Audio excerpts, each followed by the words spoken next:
Iqtisodiy taraqqiyot va kambag'allikni qisqartirish vazirligi huzuridagi Biznes va tadbirkorlik oliy maktabida Oliy biznes maktabi tashkil etilganligining 20 yilligi munosabati bilan madaniy-ma'rifiy tadbir bo'lib o'tdi. Oliy maktab turli sohalar uchun yetuk mutaxassis kadrlarni tayyorlab beradi. Bugungi kunda oliy maktab nafaqat mamlakatimizda, balki butun mintaqada o'z nomiga ega oliygoh hisoblanadi.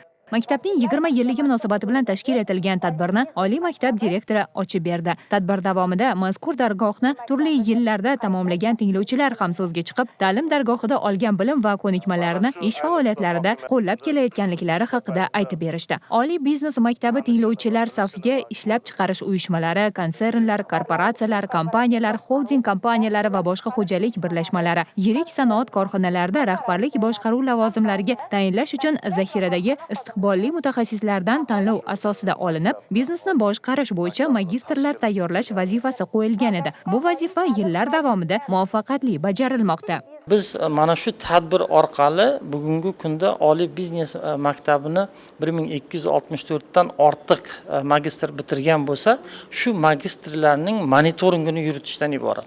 O'sha monitoring natijasida demak, Oliy biznes maktabida bilim olgan tinglovchilarimiz o'zining ish faoliyatida, mamlakatimizning turli tarmoqlaridagi xo'jalik subyektlarining faoliyatida mana shu rahbarlik lavozimigacha bo'lgan demak o'sha o'sishni demak tahlil qilishdan iborat. Davlatimiz rahbarining tegishli qaroriga asosan mavjud bo'lgan ta'lim dasturlari qatoriga loyiha boshqaruvi bo'yicha ham magistratura yo'nalishi qo'shilgan. Shuningdek, Germaniyaning Yevropa menejment va texnologiyalar maktabida korporativ boshqaruvning zamonaviy mexanizmlari bo'yicha 671 nafar hamda Italiyaning Milan Politexnika instituti oliy maktabida loyiha boshqaruvi bo'yicha 60 dan ortiq rahbar xodimlar va mutaxassislar o'z malakasini oshirdi. Tadbir davomida bitiruvchilar assotsiatsiyasini tuzish borasida ham so'z yuritildi.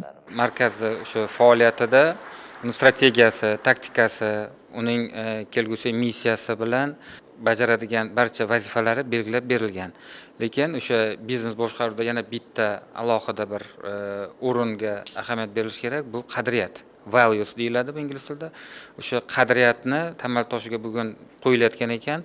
Bu ham kelgusida o'sha davlatimizni xalqaro miqyosda, keyin xalqaro aloqalarda, munosabatlarni, biznes hamkorlikni, davlat xususiy sherikchilik loyihalarini rivojlantirishda muhim ahamiyat kasb etadi.